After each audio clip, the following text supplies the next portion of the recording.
Hello friends, आप सबका कक्षा 9 विज्ञान विषय की अध्याय 12 ध्वनि साउंड की व्याख्या की इस क्लास में हार्दिक स्वागत है।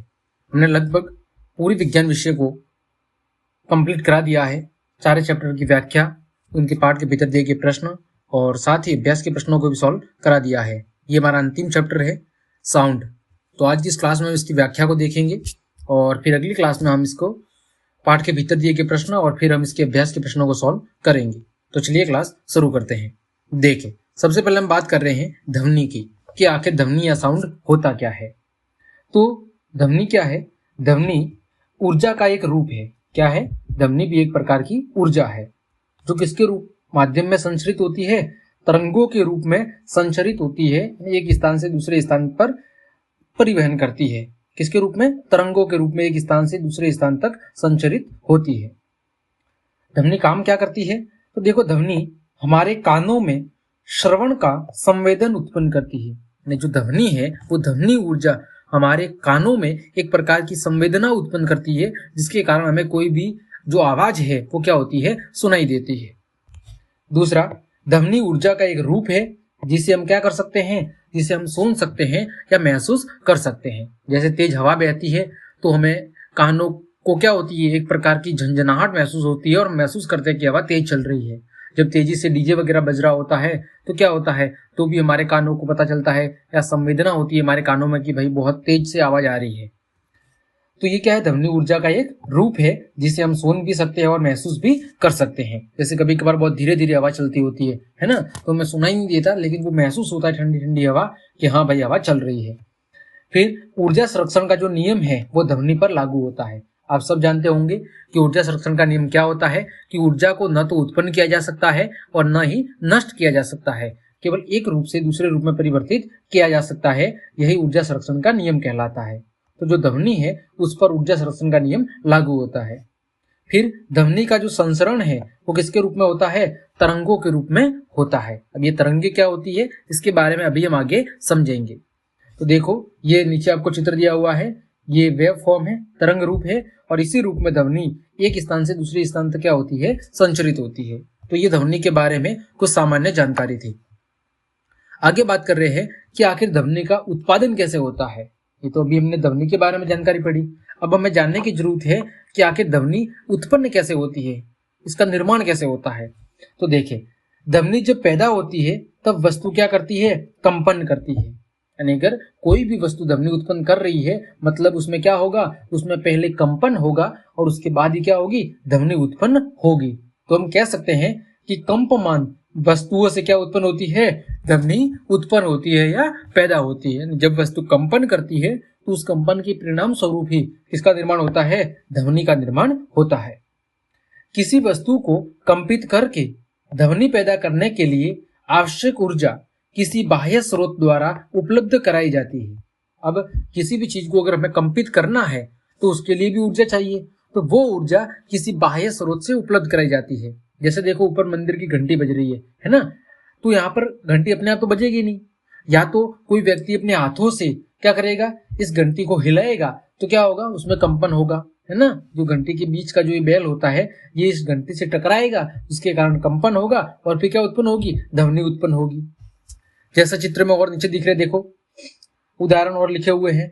तबला या ड्रम की तनित झिल्ली पर हाथ से मारकर कंपन पैदा करते हैं जिससे ध्वनि पैदा होती है। आप सबने ड्रम बजाते हुए या ध्वनि या ढोलक बजाते हुए कलाकारों को देखा होगा। वो क्या करते हैं? अपने हाथों की सहायता से उन पर क्या करते हैं? चोट करते हैं, जिसके कारण से क्या होती है? उनमें कंपन पैदा होता है और उससे क्या होती है? ध्वनि पैदा होती है। जैसे देखो, बहुत सारे आपको उदाहरण दिख जाएंगे। जैसे कंपन करते हुए तंतु से, जैसे आपने देखा होगा ना सीता गिटार वगैरह, उसमें क्या होता है? उसमें भी अंगुलियों की सहायता से उन तंतुओं तारों को क्या किया जाता है? बजाया जाता है ना, उसके कारण कंपन होता है और फिर आवाज उत्पन्न होती है। फिर कंपन करती हुई वायु से, आपने देखा होगा सबने बांसुरी में क्या होती है? तेज वायु फूकी जाती है और इसके कारण क्या होता है? उसमें कंपन होता है और कंपन के कारण आवाज उत्पन्न होती है।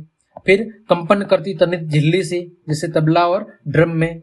फिर कंपन करती हुई प्लेटों से, जैसे साइकिल की घंटी में क्या होता है? विभिन्न प्रकार की जो प्लेटें होती है उस घंटी में वो टकराती है एक दूसरे के कारण, जिसके कारण आवाज उत्पन्न होती है। फिर वस्तुओं से घर्षण द्वारा, जैसे आप हथौड़े से किसी चीज को ठोक रहे हो तो क्या होगा, थोड़े उनके बीच में घर्षण लगेगा, इसके कारण आवाज होगी।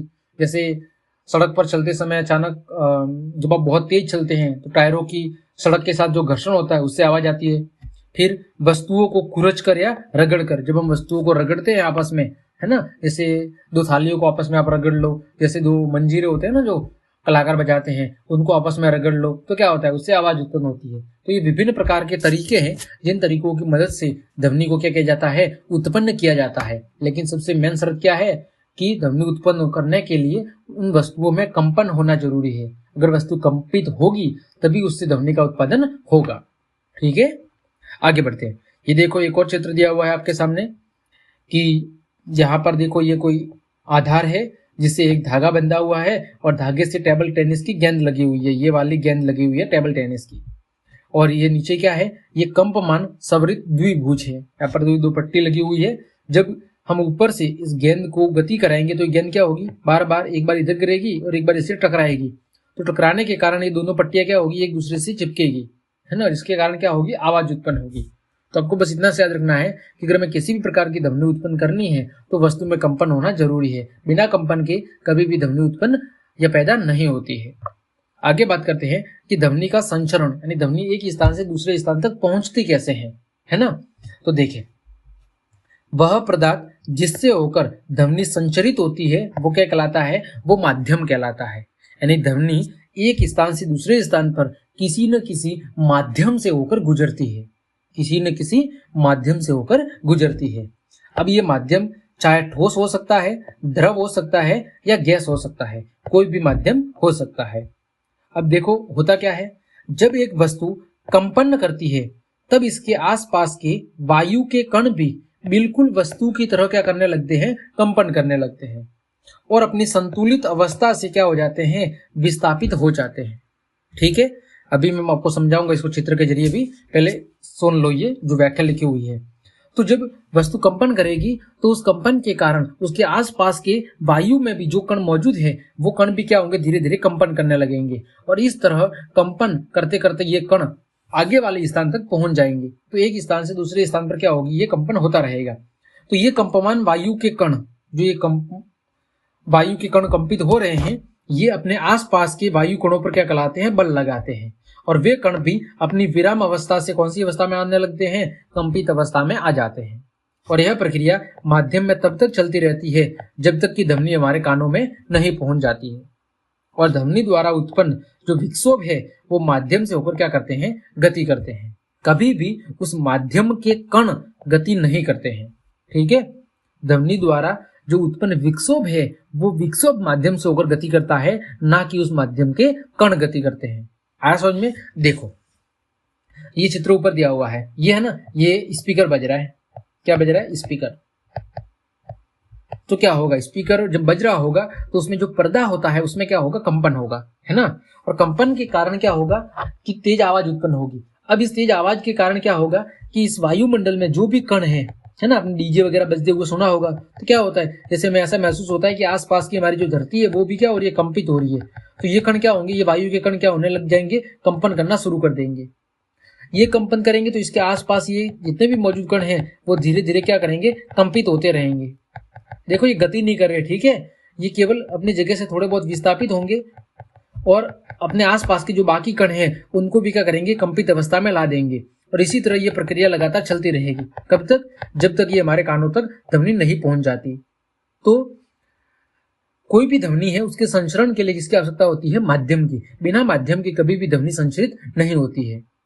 ठीक है, और ये जो शब्द लिखा हुआ है विक्षोभ, विक्षोभ का मतलब क्या है कि इन कणों के कारण जो एक विशेष प्रकार की संरचना का निर्माण होगा। जैसे आपने देखा होगा ना, जैसे आप पानी में पत्थर फेंकते हो तो क्या होता है, इस प्रकार के विक्षोभ बनते हैं ना, गोल गोल, और आगे आगे फैलता जाता है।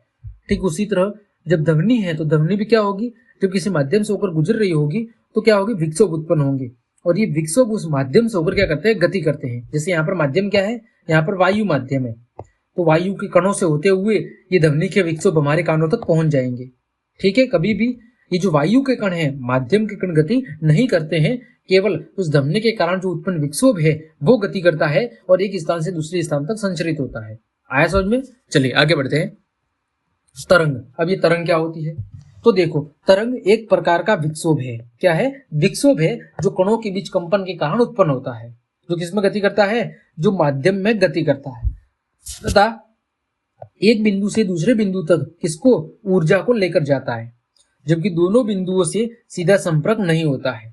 ठीक है, जब दोनों बिंदुओं से सीधा संपर्क नहीं होता है तो ऐसी स्थिति में जो तरंग है वो एक प्रकार का विक्षोभ भी है, जो माध्यम क्या करता है? माध्यम में गति करता है और उस ध्वनि को एक बिंदु से दूसरे बिंदु तक ऊर्जा के रूप में लेके जाता है।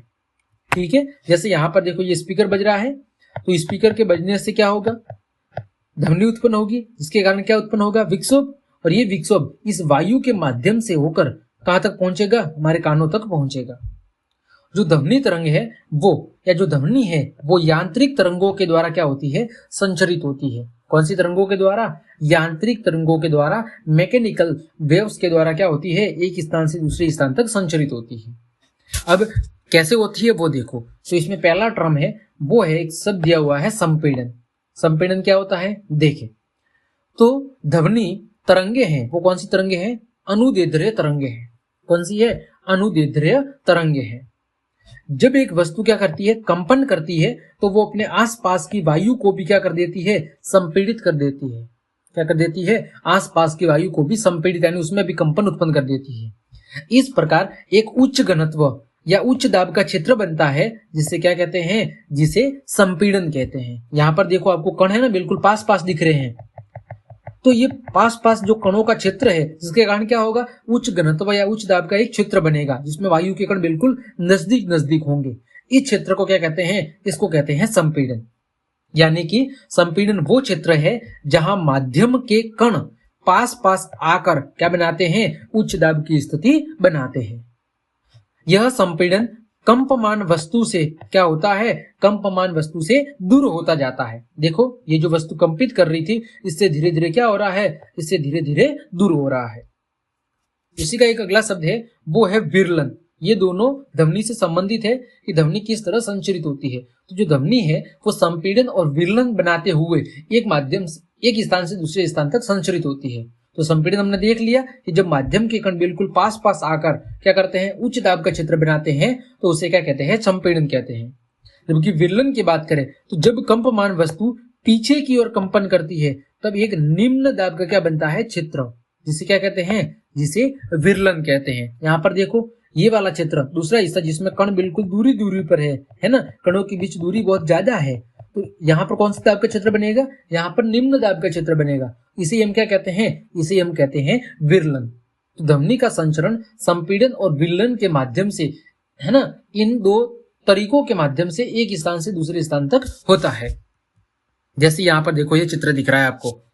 पहले में देखो कौन सी स्थिति है? संपीड़न की, ये वाली स्थिति है ना। यहाँ पर क्या है? माध्यम के जो कण है वो बिल्कुल नजदीक नजदीक है, यानी जो विक्षोभ है वो विक्षोभ बिल्कुल पास पास में है, तो कणों के बीच कंपन क्या होगा? बहुत ज्यादा होगा। तो यहाँ पर कौन सा क्षेत्र बनेगा? यहाँ पर उच्च घनत्व या उच्च दाब का क्षेत्र बनेगा, जो कौन सी स्थिति होगी? संपीड़न की। फिर देखो दूसरी स्थिति में जो विक्षोभ है उनके बीच की दूरी बहुत ज्यादा है, तो यहाँ पर जो माध्यम के कण है वो दूर दूर होंगे और उनके बीच कंपन धीमे होगा, अतः कौन सा क्षेत्र होगा? निम्न दाब का। तो इस तरह जो ध्वनि है वो संपीड़न संपीड़न विरलन ऐसे क्रमानुसार आगे बढ़ती रहती है और एक स्थान से दूसरे स्थान तक संचरित होती है। ठीक है, आगे बढ़ते हैं। ध्वनि तरंग का बनना, कि आखिर ध्वनि तरंग कैसे बनती है। तो देखो अभी हमने देखा कि जब ध्वनि एक स्थान से दूसरे स्थान तक संचरित होती है तो वो क्या बनाती है? संपीड़न और विरलन बनाती है। तो जब वस्तु आगे और पीछे तेजी से गति करती है या कंपन करती है, तो वायु में संपीड़न और विरलन की क्या बन जाती है? एक श्रेणी या श्रृंखला बन जाती है। ये संपीड़न और विरलन मिलकर क्या बनाते हैं? ध्वनि तरंग बनाते हैं, जो माध्यम से होकर क्या होती है? संचरित होती है। संपीड़न का मतलब किससे है? उच्च दाब के क्षेत्र से, और विरलन का मतलब किससे है? निम्न दाब के क्षेत्र से। तो जो दाब है वो दाब किसी माध्यम में दिए हुए आयतन में कणों की संख्या से संबंधित है। किसी माध्यम में कणों का अधिक घनत्व अधिक दाब को दर्शाता है और कम घनत्व कम दाब को दर्शाता है। जैसे संपीड़न है तो वो उच्च वायु दाब की स्थिति या उच्च दाब की स्थिति को बताता है, जबकि जो विरलन है वो कम घनत्व या कम दाब की स्थिति को बनाता है। तो इस प्रकार जो ध्वनि का संचरण है वो घनत्व परिवर्तन के संचरण के रूप में जाना जाता है। किसके रूप में? घनत्व परिवर्तन के संचरण के रूप में। देखो चित्र में यहाँ पर उच्च घनत्व की स्थिति है, क्योंकि कण बिल्कुल पास पास में है। यहाँ पर फिर निम्न घनत्व की स्थिति, फिर उच्च घनत्व, फिर निम्न घनत्व, फिर उच्च। तो इस तरह क्या हो रहा है? संपीड़न विरलन, संपीड़न विरलन, ऐसी स्थिति बन रही है। और एक श्रेणी के रूप में जो ध्वनि है वो घनत्व परिवर्तन के कारण एक स्थान से दूसरे स्थान तक क्या हो रही है? संचरित हो रही है। ठीक है, आगे बढ़ते हैं। ध्वनि संचरण के लिए क्या माध्यम की आवश्यकता होती है या नहीं होती है, इस बात को हम समझेंगे। तो ध्वनि तरंगे कौन सी तरंगे हैं? यांत्रिक तरंगे हैं। अतः इनके संचरण के लिए किसी न किसी माध्यम की, चाहे हवा, पानी, स्टील आदि की क्या होती है? आवश्यकता होती है। चाहे वो ठोस हो, द्रव हो या गैस, किसी न किसी माध्यम की आवश्यकता जरूर होती है। बिना माध्यम के कभी भी ध्वनि एक स्थान से दूसरे स्थान तक संचरित नहीं हो सकती। चंद्रमा या बाह्य अंतरिक्ष में ध्वनि सुनाई नहीं देती। क्यों? क्योंकि वहां पर उसके संचरण के लिए माध्यम उपलब्ध नहीं होता है। क्योंकि ध्वनि तरंग के संचरण के लिए किसकी आवश्यकता होती है? माध्यम की आवश्यकता होती है। लेकिन चंद्रमा या बाह्य अंतरिक्ष में वायुमंडल नहीं होता, जिसके कारण वहां पर कौन सी स्थिति होती है? निर्वात। और निर्वात में कभी भी ध्वनि का संचरण नहीं होता है। अतः हम कह सकते हैं कि ध्वनि संचरण के लिए किसकी आवश्यकता होती है? माध्यम की आवश्यकता होती है। और निर्वात में कभी भी ध्वनि का संचरण नहीं हो सकता है। ठीक, चलिए इसको एक उदाहरण के जरिए भी समझते हैं। देखो, एक विद्युत घंटी को वायुरुद्ध बेल जार में लटकाकर बेल जार को निर्वात पंप से जोड़ते हैं। जब बेला जार वायु से भरा होता है तब ध्वनि सुनाई देती है। लेकिन जब निर्वात पंप को चलाकर वायु को बेलजार से निकालकर घंटी बजाते हैं तब ध्वनि सुनाई नहीं देती है। देखो ये चित्र दिया हुआ है, यहाँ पर देखो, ये आपको विद्युत घंटी लगी हुई है, ये पूरा बेल जार है, फिर ये कॉर्क लगा हुआ है, यहाँ पर स्विच है और यहाँ पर विद्युत धारा है। तो जब, और यहाँ पर नीचे क्या लगा हुआ है? निर्वात पंप। तो जब पहली स्थिति में जब वायु भरी होती है और उस स्थिति में जब हम विद्युत घंटी बजाते हैं तो ऐसी स्थिति में हमें इसकी ध्वनि सुनाई देती है। लेकिन जब हम निर्वात पंप से सारी वायु को बाहर निकाल के इसके माध्यम निर्वात बना लेते हैं और फिर हमें इसमें विद्युत घंटी को बजाते हैं तो हमें किसी भी प्रकार की ध्वनि सुनाई नहीं देती है। इसका मतलब ध्वनि संचरण के लिए हमें किसी न किसी माध्यम की आवश्यकता जरूर होती है। आगे बात कर रहे हैं, ध्वनि तरंगे क्या अनुदैर्ध्य तरंगे हैं या अनुप्रस्थ है, इसको हम समझते हैं। तो देखें, वह तरंग जिसमें माध्यम के कण आगे पीछे उसी दिशा में कंपन करते हैं जिस दिशा में तरंग क्या करती है? गति करती है, तो वो तरंग कौन सी कहलाती है? वो अनुदैर्ध्य तरंग कहलाती है। ऐसी तरंग जिसमें जो माध्यम के कण हैं वो आगे या पीछे उसी दिशा में कंपन करते हैं जिस दिशा में तरंग बढ़ रही होती है, तो ऐसी तरंगों को क्या कहते हैं? अनुदैर्ध्य तरंग। जैसे जब एक स्लंकी को धक्का देते हैं अथवा खींचते हैं तब क्या बनते हैं? संपीड़न और विरलन बनते हैं। जब तरंग स्लंकी में गति करती है तब इसकी प्रत्येक कुंडली तरंग की दिशा में या तो आगे या पीछे एक छोटी दूरी क्या करती है? तय करती है। अतः ये कौन सी तरंग है? ये अनुदैर्ध्य तरंग है। और कणों के कंपन की जो दिशा है वो तरंग की दिशा की क्या होती है? समानांतर होती है। सिंपल सी बात है। देखो, ये जो ये स्प्रिंग है, जब इसमें कंपन उत्पन्न होगा तो क्या होगा? ये एक तो फैलेगी, कुछ भाग में फैलेगी, कुछ भाग में सिकुड़ेगी, यानी संपीड़न और विरलन की स्थिति बनेगी। तो ऐसी स्थिति में जो कंपन होगा वो तरंग की जिस दिशा में तरंग गति कर रही है उसी दिशा में कंपन होता है। तो यहाँ पर कौन सी तरंग के रूप में है? ध्वनि यहाँ पर अनुदैर्ध्य तरंग के रूप में गति कर रही है। अब हम बात करें, इस स्लंकी के एक सिरे को हम किसी आधार या दीवार से क्या कर ले? स्थिर कर ले, और दूसरे सिरों को हम ऊपर नीचे अगर तेजी से हिलाए तो ऐसी स्थिति में ये कौन सी तरंग बनेगी? ये अनुप्रस्थ तरंग बनेगी। ठीक है, कौन सी तरंग बनेगी? अनुप्रस्थ तरंग बनेगी। तो यानी ध्वनि तरंग अनुप्रस्थ और अनुदैर्ध्य दोनों तरह का व्यवहार प्रदर्शित करती है। ठीक है, अगर आपको कोई पूछे तो मुख्यतः किसको कहेंगे कि ध्वनि की तरंग कैसी है? अनुदैर्ध्य तरंग है। लेकिन ये अनुप्रस्थ तरंग का भी व्यवहार प्रदर्शित करती है। कब? जब हम किसी भी स्लिंग या स्प्रिंग को एक सिरे कि एक सिरे को अगर आधार से हम बांध दे, जैसे डोरी है उसको अगर हम किसी एक स्थान से बांध ले और फिर उसको हम ऊपर नीचे अगर तेजी से हिलाएं तो ऐसी स्थिति में जो ध्वनि होगी वो अनुप्रस्थ तरंगों के रूप में क्या करेगी? गति करेगी। अब हम बात करें ध्वनि तरंगों के कुछ अभिलक्षण, जो ध्वनि तरंगों की प्रमुख विशेषता है वो कौन कौन से हैं? तरंग दैर्ध्य, आवर्ती, आयाम, आवर्तकाल और तरंग वेग। ये क्या है? ये ध्वनि तरंगों के कुछ प्रमुख गुण धर्म है। जैसे आपको चित्र में दिख रहा होगा, देखो ये अनुप्रस्थ तरंग का चित्र दिया हुआ है, इसके विभिन्न अभिलक्षण हैं, शिखर यानी श्रृंग, आयाम, फिर ये ग्रत, ये माध्य, ये तरंग दैर्ध्य, ठीक इसी तरह आवर्ती और आवर्तकाल भी होते हैं। देखो अब हम बारी बारी से इनको समझते हैं। सबसे पहले हम बात कर रहे हैं तरंग दैर्ध्य। तो देखो ध्वनि तरंग में एक संपीड़न और दूसरा क्या होता है, विरलन। तो संपीड़न और विरलन की बीच की जो कुल लंबाई है उसको क्या कहते हैं, उसको कहते हैं तरंग दैर्ध्य। क्या कहते हैं, एक संपीड़न और एक सटे हुए विलयन की जो कुल लंबाई है उसको कहते हैं हम तरंग दैर्ध्य। या हम कह सकते हैं कि दो क्रमागत संपीड़नों या दो क्रमागत विरलनों के मध्य की जो दूरी है उस मध्य बिंदुओं के बीच की दूरी को क्या कहते हैं, तरंग दैर्ध्य कहते हैं। जैसे यहाँ पर चित्र में आपको देखो बता रहा हूं, ये क्या है, ये एक सुरंग है और एक सुरंग है ना। ये किसकी स्थिति है, ये बीच में खाली जगह है यानी यहाँ पर विरलन होगा। तो ये दोनों क्या है, ये संपीड़न वाले बिंदु है। तो ये सुरंग है और ये भी सुरंग है। सुरंग का मतलब है उच्चतम बिंदु, है ना। तो दो क्रमागत या तो सुरंगों के बीच की या दो क्रमागत ग्रतों के बीच की दूरी है, या तो दो क्रमागत सुरंगों के बीच की दूरी और ये कौन सा बिंदु है, ग्रत, जो निम्नतम दूरी है। तो या तो इनके बीच की दूरी या इनके बीच की दूरी। तो दो क्रमागत या तो कह लो संपीड़न या कह लो विरलन या कह लो दो क्रमागत सुरंग या दो क्रमागत ग्रत, इन दोनों के बीच की जो दूरी होती है उसको कहते हैं तरंग दैर्ध्य। ठीक है। या हम कह सकते हैं कि एक पूर्ण दोलन में कोई तरंग जितनी दूरी तय करती है उसे क्या कहते हैं, तरंग दैर्ध्य कहते हैं। ठीक है। एक पूर्ण दोलन में यानी एक पूरे चक्कर में एक तरंग जितनी दूरी तय करती है उसे कहते हैं हम क्या कहते हैं, उसे हम तरंग दैर्ध्य कहते हैं। और तरंग दैर्ध्य को एक ग्रीक भाषा का अक्षर है उसे कहते हैं लैम्बडा, उससे दर्शाते हैं। अब जब दूरी है तो दूरी का मात्रक क्या होता है, दूरी का मात्रक होता है मीटर। आगे बात करें आवर्ती। आवर्ती का मतलब क्या है कि कोई तरंग एक सेकंड में कितने दोलन या चक्कर पूरे करती है, उन तरंगों या दोलनों की संख्या को क्या कहते हैं, आवर्ती कहते हैं, फ्रीक्वेंसी कहते हैं। तो वही लिखा हुआ है कि एक सेकंड में उत्पन्न पूर्ण तरंगों की संख्या कह लो या एक सेकंड में किए गए कुल दोलनों की संख्या कह लो, उसको क्या कहते हैं, आवर्ती कहते हैं। ठीक है। ये दूसरे शब्दों में कह सकते हैं कि एक सेकंड में गुजरने वाले संपीड़नों और विरलनों की संख्या को क्या कहते हैं, आवर्ती कहते हैं। ठीक है। किसी तरंग की जो आवर्ती है वो उस तरंग को उत्पन्न करने वाली कंपित वस्तु की आवर्ती की क्या होती है, सदैव बराबर होती है।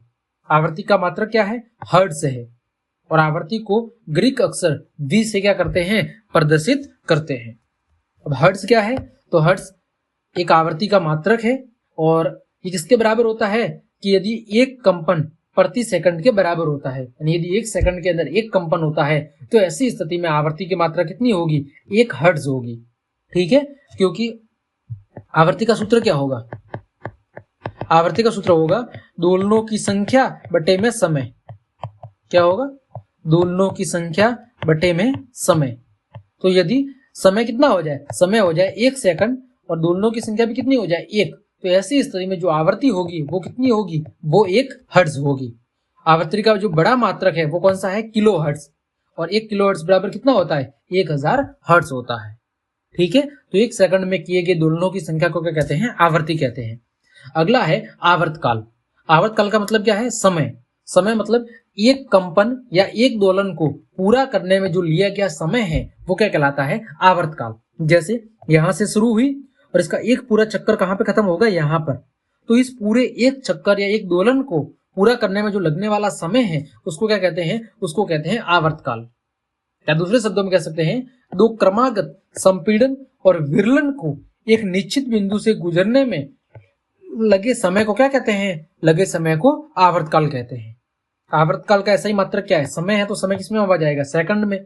किससे दर्शाएंगे, कैपिटल T से। और कह सकते हैं कि जो आवर्तकाल है वो किसी तरंग की जो आवर्ती है वो आवर्तकाल का क्या है, व्युत्क्रमानुपाती है। मतलब आवर्ती V कह लो 1/T, यानी आवर्तकाल और आवर्ती एक दूसरे के क्या होते हैं, व्युत्क्रमानुपाती होते हैं। मतलब क्या हुआ कि यदि समय ज्यादा होगा तो आवर्ती क्या होगी, कम होगी, और यदि समय कम है तो आवर्ती क्या होगी, आवर्ती ज्यादा होगी। एक दूसरे के कैसे होते हैं, व्युत्क्रमानुपाती होते हैं। फिर बात करें अगला आयाम। तो आयाम क्या होता है कि किसी माध्यम के कणों के उनकी मूल स्थिति से दोनों ओर अधिकतम विस्थापन को क्या कहते हैं? तरंग का आयाम कहते हैं। मतलब ये मूल बिंदु है 0, तो इस 0 से या तो सुरंग तक की दूरी अधिकतम ऊंचाई, या फिर ये भाई इस साइड से ये वाला बिंदु है, यहां से अधिकतम ऊंचाई या तो इस भाग की कह लो या यहां से अधिकतम ऊंचाई इस भाग की कह लो।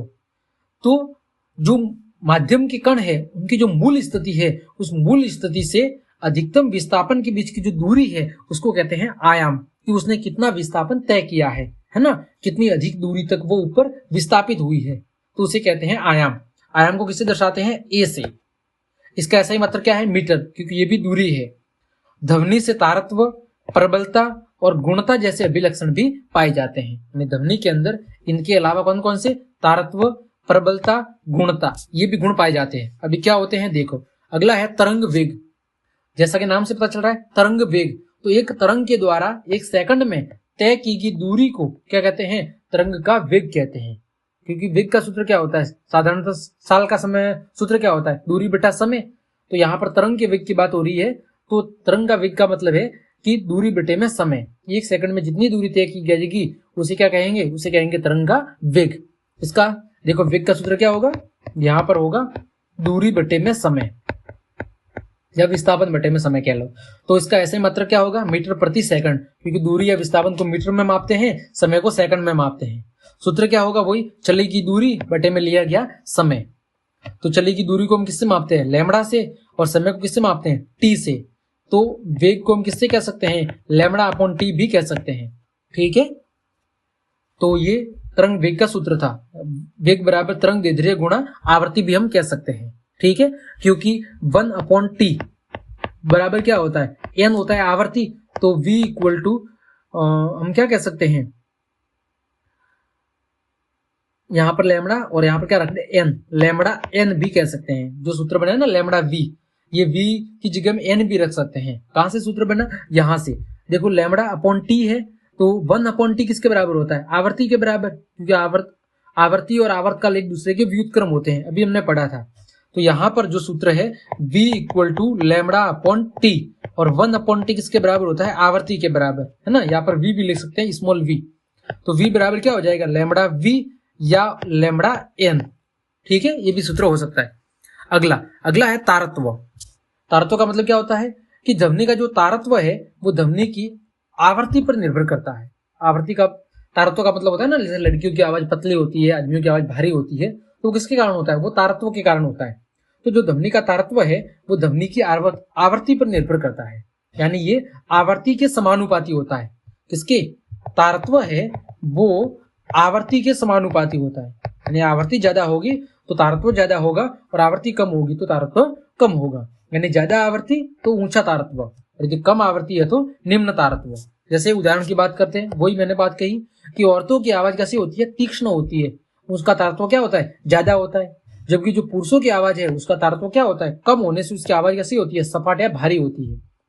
क्योंकि जो औरत होती है, औरतों की जो वोकल कार्ड है यानी स्वर यंत्र है, उसकी आवृत्ति अधिक होती है, अर्थात तारत्व ज्यादा होता है, जिसके कारण उनकी आवाज कैसी हो जाती है? आवाज हो जाती है पतली। उच्च तारत्व में ध्वनि में एक इकाई समय में बड़ी संख्या में संपीड़न और विरलन एक निश्चित बिंदु से क्या होते हैं? गुजरते हैं। तो सीधी सी बात है, जब आवृत्ति ज्यादा होगी तो संपीड़न और विरलन की संख्या भी क्या होगी? ज्यादा होगी। तो निम्न तारत्व का मतलब है कम आवृत्ति, और ज्यादा तारत्व का मतलब है ज्यादा आवृत्ति। बिल्कुल सरल है। ये देखो कुछ चित्र दिए हुए हैं। ये निम्न तारत्व की ध्वनि की तरंग है, तो आवृत्ति क्या है? आवृत्ति कम है, तो कौन सी होगी ध्वनि? मृदु ध्वनि होगी। फिर ये उच्च तारत्व है, तो कैसी होगी? उच्च आवृत्ति होगी, तो ध्वनि कौन सी होगी? ध्वनि प्रबल होगी। ये महिलाओं की आवाज है, जो पतली आवाज है, और ये किसकी है? ये पुरुषों की है, जो उच्च तारत्व के कारण कैसी है? भारी आवाज है। ठीक, अगला है प्रबलता। तो ध्वनि की जो प्रबलता है वो ध्वनि तरंगों के आयाम पर निर्भर करती है। किस पर? आयाम पर। आयाम क्या था? मूल बिंदु से सरंग या ग्रत के बीच की दूरी। ठीक है, तो कानों में प्रति सेकंड पहुंचने वाली जो ध्वनि है वो ध्वनि ऊर्जा के मापन को हम क्या कहते हैं? प्रबलता कहते हैं। कि प्रति सेकंड हमारे कानों में कितनी ध्वनि ऊर्जा क्या हो रही है? पहुंच रही है, उसे उस ध्वनि की प्रबलता कहते हैं। यानी प्रबल ध्वनि का मतलब है ज्यादा ऊर्जा, यानी कि ज्यादा आयाम। मृदु ध्वनि का मतलब है कम ऊर्जा यानी कि कम आयाम। प्रबलता को किसमें मापते हैं? तो ध्वनि की प्रबलता को डेसिबल में मापा जाता है। किसमें? डेसिबल में।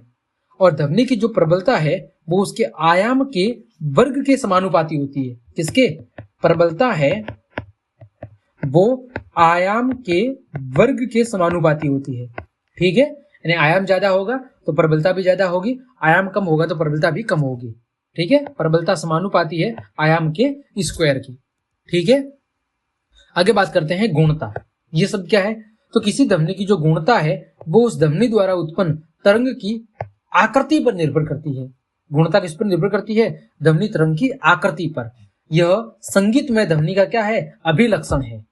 यह हमें समांतरत्व और प्रबलता की ध्वनियों में अंतर करने में क्या करता है? सहायता करता है। जैसे आपने देखा ना सितार, उसमें अलग अलग तरह की आवाज उत्पन्न होती है। जैसे बांसुरी, तो उससे अलग अलग तरह की आवाज उत्पन्न होती है। तो उसके कारण होती है उस तरंग की आकृति के कारण, है ना, कि आप किस प्रकार की ध्वनि तरंग उत्पन्न कर रहे हो, उस ध्वनि तरंग का आकार कैसा है, उसके आधार पर हमें उसकी ध्वनि सुनाई देती है। इसके कारण हम उस ध्वनि के तारत्व और प्रबलता में क्या होता है? अंतर दिखाई देता है। फिर है टोन। टोन क्या होता है? जो एकल आवृत्ति की ध्वनि है उसको क्या कहते हैं? टोन। यानी एक ही आवृत्ति लगातार, है ना, या तो संपीड़न या विरलन, तो उसको क्या कहते हैं? टोन। फिर बात करें स्वर। स्वर क्या होता है? अनेक ध्वनियों का जो मिश्रण है उसको क्या कहते हैं? स्वर कहते हैं। फिर शोर। शोर क्या होता है? जब ध्वनि की जो प्रबलता है वो 80 डेसिबल से ज्यादा होती है तो उसे हम ध्वनि न कह के क्या कहते हैं? शोर कहते हैं, जो हमारे कानों को सुनने में बिल्कुल भी अच्छा नहीं लगता है। फिर बात करें संगीत। तो संगीत क्या होता है? 80 डेसिबल से कम, जो सुनने में क्या होता है? सुखद होता है और उसकी गुणवत्ता या गुणता कैसी होती है? अच्छी होती है। ठीक है, तो आज की क्लास को हम यहीं पे विराम देते हैं। क्लास काफी बड़ी हो चुकी है, इसके जो बाकी के टॉपिक बच रहे हैं उनको हम सेकंड पार्ट में कवर करेंगे। तो क्लास देखने के लिए आप सभी को धन्यवाद। अगर आपको क्लास पसंद आई है तो फिर लाइक, कमेंट, शेयर और सब्सक्राइब जरूर कर दे। धन्यवाद।